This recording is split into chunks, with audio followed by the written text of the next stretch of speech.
My name is Cecilia, and at 53 years old, I thought I knew everything about the man I'd been married to for 18 years. That Christmas morning started like any other.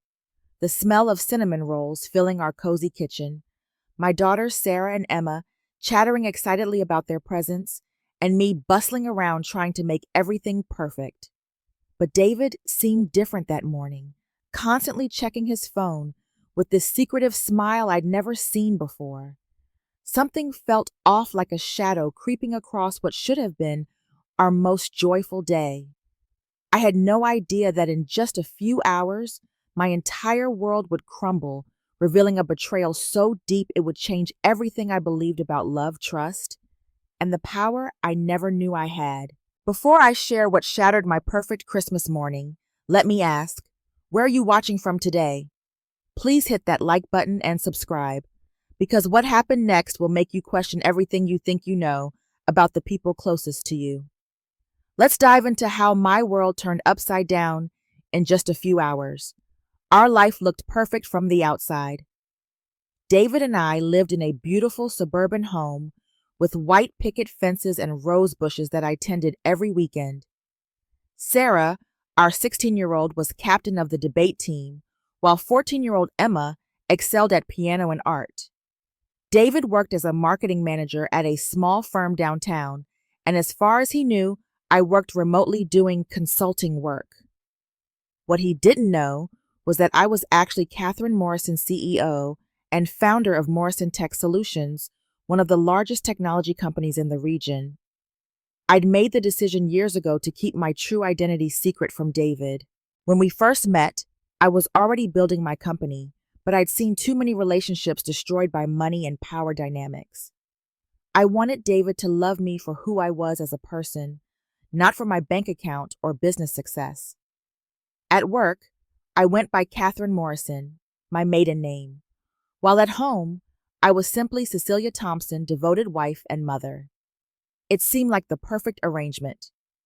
My assistant handled most of my correspondence, and I conducted meetings from my home office, which David assumed was just a spare room where I did my consulting calls.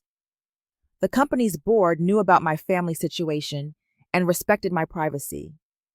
Only a handful of people knew that the successful CEO, Catherine Morrison, and suburban mom Cecilia Thompson were the same person. Over the past few months, though, I'd noticed changes in David. He started working late more frequently, taking mysterious phone calls that he'd step outside to answer, and he seemed distant during family dinners. When I'd ask about his day, his responses became vague and evasive. He'd always been attentive and present, but suddenly it felt like his mind was somewhere else entirely. I told myself it was just work stress. His firm had been going through some changes, and I knew he felt pressure to perform. I trusted him completely. After 18 years of marriage, why wouldn't I? We'd weathered challenges before, and I believed we could handle whatever was bothering him. I just needed to be patient and supportive, the way a good wife should be. The girls had noticed too, though they didn't say anything directly. Sarah would give me these worried looks when David would disappear for his evening phone calls, and Emma Sadza had stopped trying to show him her latest drawings because he seemed so preoccupied. I made excuses for him, telling them that Daddy was just busy with an important project at work. Looking back now, I realize how naive I was. The signs were all there. The secretive behavior, the emotional distance, the way he'd suddenly become protective of his phone. But when you love someone and trust them completely, you make excuses for red flags instead of acknowledging them for what they really are. Christmas morning started with such hope and excitement. The girls had woken us up at dawn, practically vibrating with anticipation as they dragged us downstairs to the tree. I'd spent weeks carefully selecting and wrapping each present, making sure everything was perfect for our family tradition. But when it came time for David to give me my gift, something felt wrong. He handed me a small, hastily wrapped package with an apologetic smile. Inside was a cheap bottle of drugstore perfume, the kind you grab at the last minute from a convenience store. It wasn't the thoughtful personal gifts he usually chose. For our anniversary just 2 months earlier, he'd surprised me with a beautiful necklace and a handwritten letter about how much I meant to him. This felt like an afterthought. The girls received similar treatment, generic gift cards, instead of the carefully chosen presents he usually picked out. Sarah got a $25 Target gift card, while Emma received a Barnes & Noble card with the same amount. They tried to hide their disappointment, but I could see the confusion in their eyes. This wasn't the father they knew, the man who used to spend hours researching the perfect gifts. "Sorry, honey," David said, barely looking at me, as I held the perfume bottle. "Work's been so crazy I didn't have time to shop properly. I'll make it up to you later." But his tone was flat, disinterested, like he was reading from a script. Around 10 in the morning, David's phone buzzed, and I watched his entire demeanor change. His face lit up as he read the message, and he got this soft, dreamy expression I hadn't seen in months, at least not when he was looking at me. He quickly stepped outside onto the back patio to take the call, closing the door behind him. Through the window, I could see him pacing back and forth, his voice animated in a way that made my stomach clench. I couldn't make out most of what he was saying, but a few phrases drifted through the glass. "Tonight will be perfect," and "she doesn't suspect anything." The way he said "she" made my blood run cold. Who was she, and what wasn't she supposed to suspect? When he came back inside, David was like a completely different person. He was practically glowing, checking his watch repeatedly and humming under his breath. Then came the bombshell that would begin unraveling everything I thought I knew about my life. "I need to meet with some important clients today," David announced, not even looking at me as he spoke. "Big opportunity came up. I'll need to cancel our dinner plans." Our Christmas dinner, the tradition we'd maintained for 18 years. The meal I'd been preparing for days with the prime rib he'd specifically requested and the homemade rolls the girls loved. He was throwing it all away for clients on Christmas Day. "David, it's Christmas," I said, trying to keep my voice steady. "Can't it wait until tomorrow?" He shrugged, still not meeting my eyes. "Business doesn't stop for holidays, Cecilia. You wouldn't understand. You just do your little consulting work from home. This is real opportunity knocking." The dismissive way he said "little consulting work" stung more than I expected. If only he knew that my little consulting work generated more revenue in a month than his firm made in a year. But I bit my tongue, focusing on keeping our family together. Sarah and Emma's faces fell when they heard him canceling dinner. Emma's eyes filled with tears, while Sarah's jaw tightened with the kind of anger only a 16-year-old could muster. They didn't understand why their father would abandon them on Christmas, and honestly, neither did I. After David left for his mysterious client meeting, I tried to salvage the day for my daughters. We baked cookies together and watched Christmas movies, but I couldn't shake the feeling that something terrible was happening. David's behavior was so out of character, so cruel and dismissive. The man I'd married would never have canceled Christmas dinner, let alone spoken to me with such contempt. Around 3 o'clock, while the girls were napping after our cookie binge, David's phone started buzzing on the kitchen counter.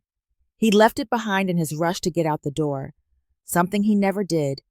David was typically glued to that phone. I wasn't the type to snoop through someone's phone, but when a text message notification lit up the screen, I couldn't help but see it. The preview made my heart stop. "Can't wait for tonight, baby. I've got champagne chilling and that red dress you love." It was from someone named V, with a heart emoji next to their name. My hands shaking, I picked up the phone. I knew David's passcode. It was Emma's birthday, because we'd never had secrets from each other, or so I thought. What I found when I opened his messages destroyed 18 years of trust in the span of 5 minutes. Months and months of intimate conversations with this V person. Photos that made me sick to my stomach. Plans for romantic getaways while I thought he was on business trips. Declarations of love that were more passionate than anything he'd said to me in years. But the worst part was when I realized who V was. Vivian Hartwell. I knew that name because Vivian Hartwell was the vice president of marketing at Morrison Tech Solutions. She was my employee, one of my highest performing executives. She reported directly to my chief operating officer, but I knew her well from board meetings and company events. She was brilliant, ambitious, and someone I'd actually grown to respect professionally. The irony was crushing. Not only was my husband having an affair, but he was cheating on me with someone who worked for me, someone whose salary I ultimately approved, whose career I had helped advance, whose performance reviews I had signed off on. I scrolled through more messages, each one feeling like a knife twist. Vivian talked about how David was so much more ambitious than her previous partners, how she loved being with a real man who understood success. She described elaborate dinners at expensive restaurants, meals that cost more than most people's weekly grocery budget. In one particularly painful exchange, David complained about me. She's gotten so comfortable, so complacent. She has no drive, no ambition. She just sits at home doing her little computer work. You're everything she's not. Successful, exciting, going places. If he only knew. The woman he was dismissing as unambitious was actually the CEO of one of the region's fastest growing companies. The little computer work he mocked had built a business empire worth millions. The comfortable life he took for granted, I had provided every bit of it. But what devastated me most wasn't just the affair. It was how thoroughly David had deceived himself about who I was. He'd created this narrative where I was the boring, unsuccessful housewife, holding him back while Vivian was the dynamic career woman who understood his ambitions. He had no idea that I was more successful than both of them combined. The messages revealed that today, Christmas Day, was supposed to be special for them. Vivian had planned an elaborate evening at her penthouse apartment. David was going to tell her he was ready to leave me for her. They'd been planning this moment for weeks, treating my family's Christmas as an inconvenience to work around. David returned home around 7 that evening with a cold, determined expression I'd never seen before. The warm, loving husband I'd known for 18 years had been replaced by someone calculating and cruel. He walked into the living room where the girls and I were watching It's a Wonderful Life, our Christmas tradition, and announced that we needed to talk. "I've been doing a lot of thinking," he said, his voice flat and businesslike. "I'm not happy, Cecilia. I haven't been happy for a long time. I deserve more than this." Sarah and Emma looked between us with growing alarm. I sent them upstairs, my heart pounding as I prepared for what I knew was coming. Once we were alone, I decided to confront him directly. "I know about Vivian." For a split second, surprise flickered across his face, but then it hardened into something almost like relief. "Good," he said. "Then this will be easier. Yes, I'm seeing someone else. Someone who actually appreciates what I bring to the table. David, we can work through this. We have 18 years together. We have the girls." He cut me off with a laugh that chilled me to the bone. "Work through this, Cecilia, you don't understand. Vivian gives me what you never could. Excitement, ambition, real success. She's going places while you just exist. She makes me feel like the man I'm supposed to be." Each word was designed to hurt, and they hit their mark perfectly. Here was the man I'd built my entire adult life around telling me I was nothing, that I'd somehow held him back from becoming who he was meant to be. The cruel irony was that if he knew the truth about my success, he'd probably be begging Vivian to introduce him to me.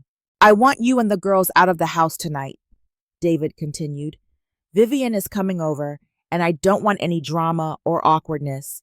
Consider it a Christmas gift, your freedom from a marriage that's been dead for years." "This is my house too," I protested, but even as I said it, I realized David didn't know that the house was actually in my name. When we bought it 12 years ago, I'd handled all the financial arrangements through my corporate attorney. David thought we had a joint mortgage, but in reality I'd purchased it outright through a trust fund. "Not anymore," David said, pulling out a new set of keys. "I had the locks changed this morning while you were playing house with the girls. I'm sorry it had to be this way, but I'm finally choosing happiness." The premeditation of it all hit me like a physical blow. While I'd been trying to salvage Christmas morning for our daughters, David had been at a hardware store getting new locks made. While I'd been baking cookies and watching movies, he'd been planning to make us homeless on Christmas Day. "Where are we supposed to go?" I asked, thinking about my daughters upstairs, probably hearing every word of this conversation. David shrugged. That's not my problem anymore. Maybe this will teach you that the world doesn't revolve around your comfortable little bubble. Within an hour, I was loading hastily packed suitcases into my car while Sarah and Emma cried in the back seat. They didn't understand what was happening, why their father was throwing them out of their home on Christmas night. I didn't have answers for them because I was still processing the shock myself. We drove around for an hour before finding a hotel with availability. The desk clerk looked at us with pity. A woman and two teenage girls checking in on Christmas night with tear-stained faces and hastily packed bags. It was the lowest point of my life sitting in that sterile hotel room while my daughters tried to understand why their world had just fallen apart. But as I tucked them into the uncomfortable hotel beds and listened to their quiet sobs, something began shifting inside me. The shock was wearing off, replaced by a cold, calculating anger. David had made a crucial mistake. He'd underestimated me completely. He had no idea who he was really dealing with. After the girls finally fell asleep, emotionally exhausted from the trauma of the day, I sat at the hotel room's small desk with my laptop and began to think strategically. The initial shock and pain were transforming into something much more powerful, a clear, focused determination to take control of the situation. David and Vivian thought they held all the cards. They believed I was just a helpless housewife with no resources or power. They were about to learn how wrong they were. The first advantage I had was information. They didn't know I was aware of their relationship, and more importantly, they had no idea about my real identity. In their minds, I was Cecilia Thompson, the boring wife who did little consulting work from home.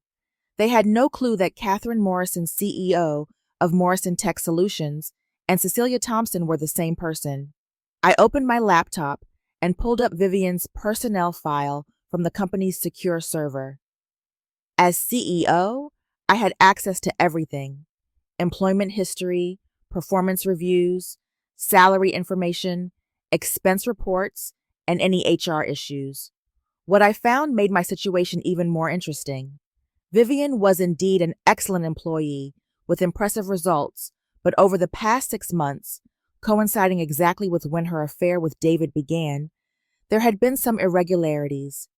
Her expense reports showed charges for expensive restaurants and hotels that didn't align with any business meetings on record. She'd submitted receipts for client entertainment that our accounting department had questioned. More concerning were several client meetings that were listed on her calendar but had no follow-up documentation. When I cross-referenced these with our CRM system, I found that the clients she claimed to be meeting with had no record of any contact with our company during those time periods. It appeared that Vivian had been using company resources to fund her personal activities. Our HR department had actually flagged these discrepancies and was in the early stages of an internal investigation. As CEO, I'd been scheduled to review the case after the holidays. Now I had a very personal interest in seeing that investigation move forward quickly. I spent 2 hours reviewing every detail of Vivian's employment record, building a complete picture of her recent behavior. The woman David thought was so much more successful than me had been essentially stealing from my company to fund their affair. The expensive dinners he'd been bragging about paid for with fraudulent expense claims. The romantic weekend getaways billed as business trips that never actually involved business. Next, I called my attorney. My personal attorney, not the corporate legal team. Margaret Chen had handled my affairs for 15 years and was one of the few people who knew about my dual identity. Despite it being Christmas night, she answered on the second ring. "Cecilia, what's wrong?" I explained the situation in clinical business-like terms. Margaret listened without interruption, and I could practically hear her legal mind working through the implications. "First things first," she said. "Don't sign anything David puts in front of you. Second, you need to know that you're in a much stronger position than he realizes. The house is in your name through the Morrison Trust. All of your major assets are protected. And if he's been having an affair, that triggers the infidelity clause in your prenuptial agreement." David had forgotten about our prenup. We'd signed it 18 years ago when I'd insisted on protecting both of our interests. At the time, I told him it was just standard practice for anyone with consulting income, But in reality, it was designed to protect the business empire I was building. The infidelity clause meant that David would receive minimal support in a divorce while I would retain full control of all marital assets. Here's what we're going to do, Margaret continued. I'll have divorce papers drawn up by tomorrow morning. We'll file immediately citing adultery and abandonment. Given your actual financial situation versus his plus the prenup, he'll be lucky to get spousal support for 6 months.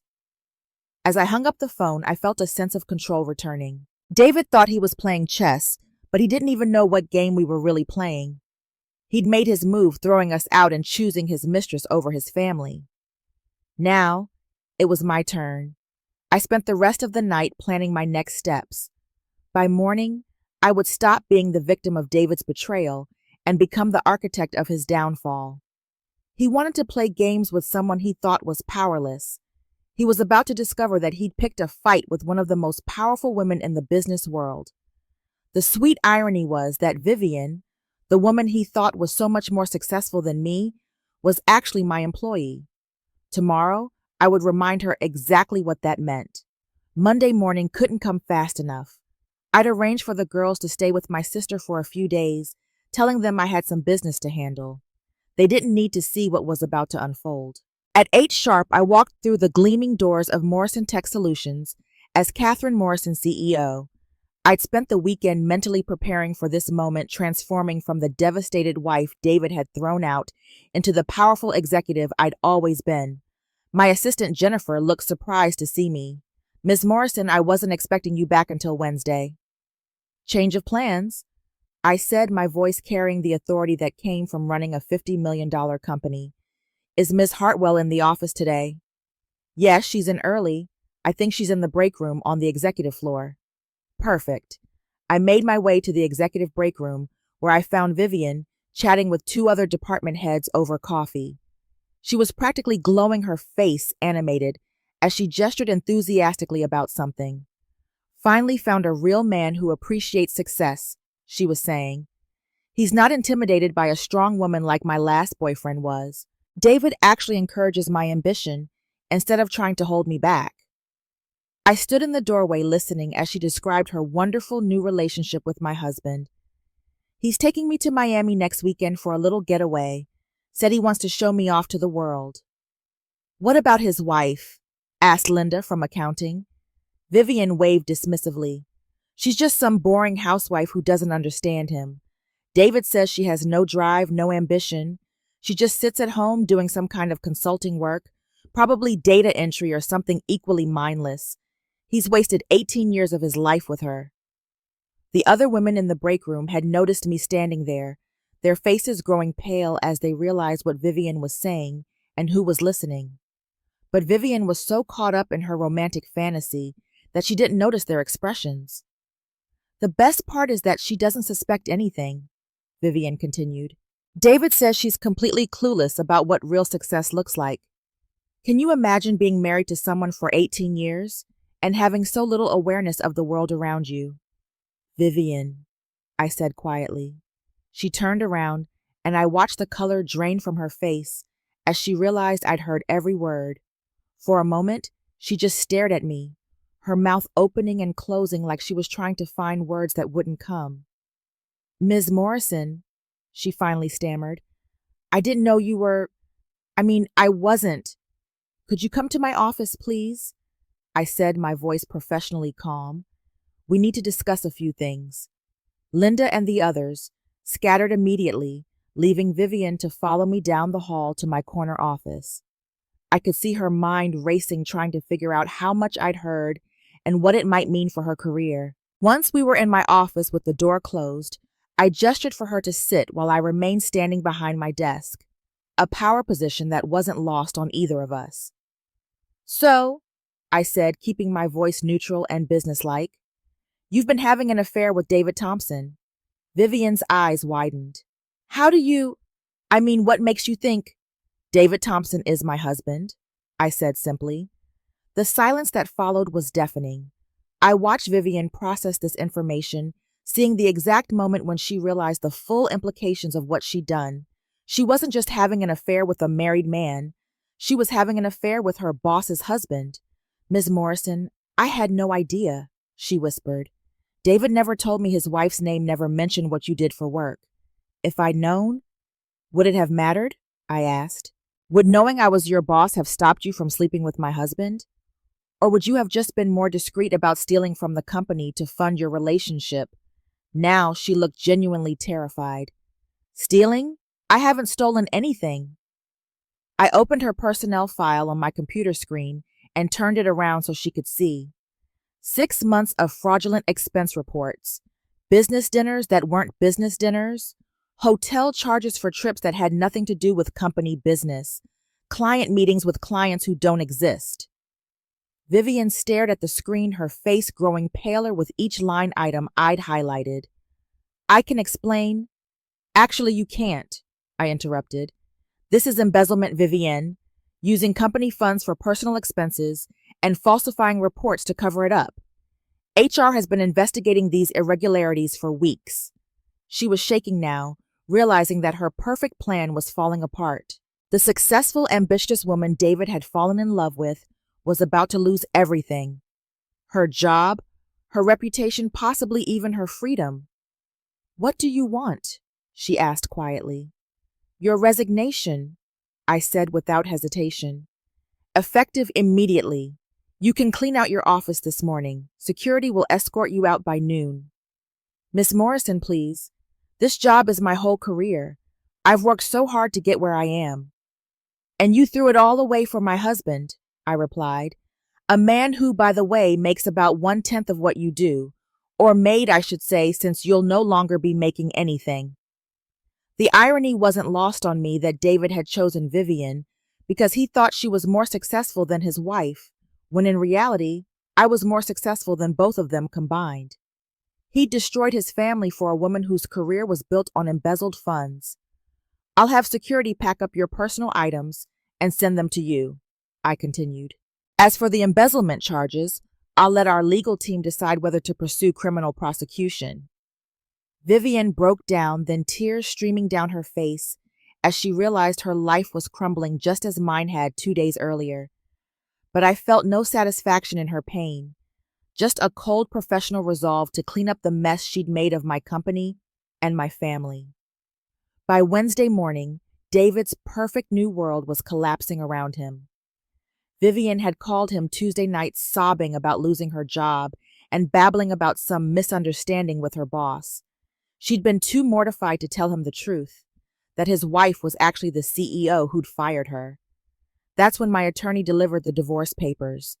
I was back in the hotel with my daughters, helping them with homework and trying to establish some normalcy when David called my phone. His voice was panicked, desperate, nothing like the confident man who'd thrown us out on Christmas Day. Cecilia, what the hell is this? He demanded. Divorce papers. And what's this about infidelity clauses and asset protection? It's exactly what it looks like, I said calmly. You wanted your freedom, David? I'm giving it to you. But these papers, they say you have sole ownership of the house. That can't be right. And what's this Morrison Trust? I've never heard of any trust.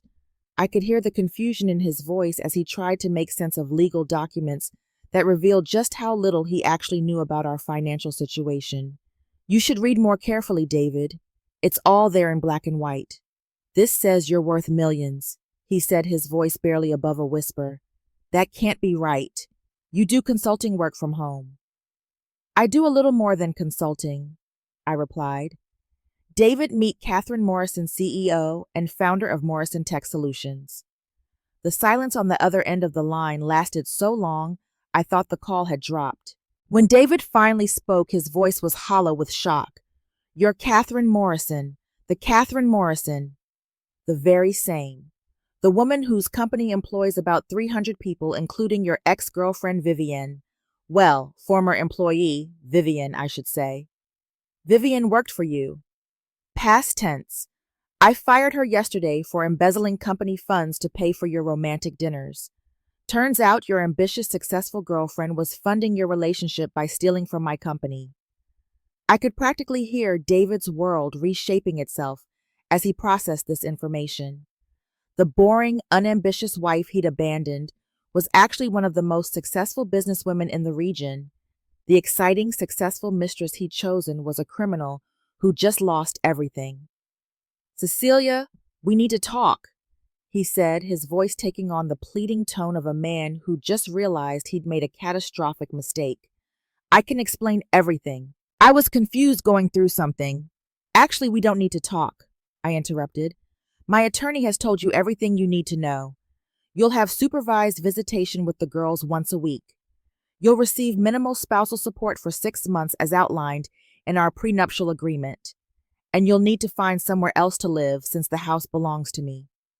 The prenup? I'd forgotten about the prenup. I hadn't, especially the part about infidelity voiding your claims to marital assets. David tried several more times to convince me to reconsider, alternating between apologies and attempts to blame his behavior on work stress or midlife crisis. But I'd heard enough. I'd spent 18 years building a life with someone who never really knew me, someone who could throw away our family the moment something more exciting came along. The healing process started slowly. I found an apartment for the girls and me, a temporary arrangement while I decided whether to keep the house or start fresh somewhere new. Sarah and Emma struggled at first, angry at their father and confused about why I'd hidden my real career from them. "Why didn't you ever tell us you were famous?" Emma asked one evening as we unpacked boxes in our new temporary home.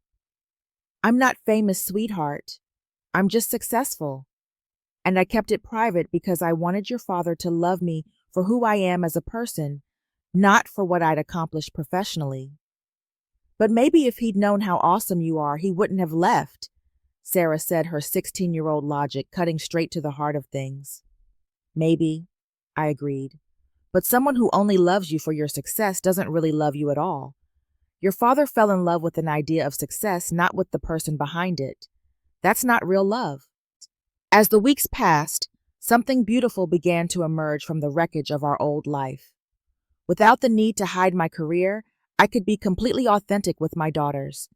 They began visiting me at work, meeting my colleagues, understanding for the first time what I'd built and why it mattered.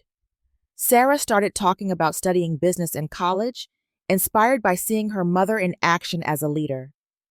Emma discovered that several of our company's technology initiatives involved digital art and creative applications she'd never known about. My daughters weren't just proud of me. They began to see new possibilities for their own futures. I also realized how exhausting it had been to compartmentalize my life for so many years. Coming home and pretending to be someone smaller, less ambitious, less successful than I really was, had taken a psychological toll I hadn't even recognized. Now, I could be the same person at home and at work, and the relief was extraordinary. 6 months after that terrible Christmas, David made one final attempt at reconciliation. He showed up at my office, my real office as CEO, Catherine Morrison, with flowers and a speech about how he'd made a terrible mistake. "I see who you really are now," he said. "I understand what an incredible woman I married. We could be a power couple, Cecilia. Think about what we could accomplish together." I looked at this man I'd once loved, this person who'd shared my bed for 18 years, but never really knew me, and felt nothing but pity. "David," I said gently, "you didn't fall in love with who I really was. You fell in love with an idea of who you thought I should be. And when that became inconvenient, you threw it away for someone else who matched your idea of success. You're here now because you've learned I'm successful, not because you've learned to love me." "That's not true," he protested. "I always loved you." "You loved Cecilia Thompson, the quiet housewife who made you feel important. You never even tried to know Catherine Morrison, the woman who built something meaningful from nothing. And now that you know we're the same person, you want the benefits of my success without having done any of the work to understand who I really am." He left that day, and I never saw him again, except for Emma's graduation and Sarah's college send-off. Brief, polite encounters that felt like interactions with a stranger. The most profound lesson I learned wasn't about betrayal or revenge, though those played their parts in my story. I learned that hiding who you are, even with the best intentions, can become a prison that limits not just your own growth, but the growth of everyone around you. I'd spent years making myself smaller to protect David's ego, to preserve his sense of being the provider and leader in our family. In doing so, I denied my daughters the example of a woman living fully in her power. I denied myself the joy of being completely known and loved for who I really was. When someone betrays you, your first instinct might be to wonder what you did wrong, how you could have prevented it, what you could have done differently. But sometimes betrayal is a gift in disguise. It forces you to stop hiding and start living as your authentic self. David thought he was punishing me by leaving, but he actually set me free. Free to stop pretending to be less than I was. Free to show my daughters what a woman could accomplish when she stopped apologizing for her success.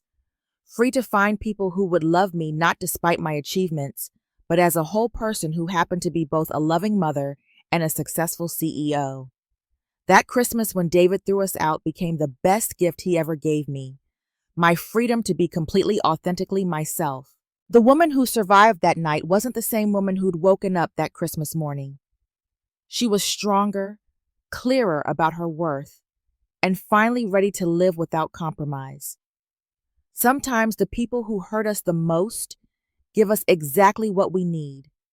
The courage to stop hiding our light under someone else's insecurities. Sometimes losing everything you thought you wanted helps you discover everything you actually needed. I learned that real love doesn't ask you to be smaller, quieter, or less successful to make someone else comfortable. Real love celebrates your achievements and wants to understand every facet of who you are. And when you find that kind of love, whether with a partner, with friends, or simply with yourself, you realize that no betrayal can ever truly diminish your worth. Have you ever hidden parts of yourself to protect someone else's feelings? Have you ever discovered that the people you trusted most didn't really know you at all? I'd love to hear your thoughts in the comments below. Please hit that like button if this story resonated with you, and don't forget to subscribe for more real stories about finding strength in the most unexpected places. Share this video with anyone who needs a reminder that their worth isn't determined by how others see them, but by how fully they're willing to embrace who they really are. Thank you for listening to my story, and remember, sometimes the worst betrayal becomes the doorway to your most authentic life. I wish you all the courage to live as boldly and authentically as you deserve.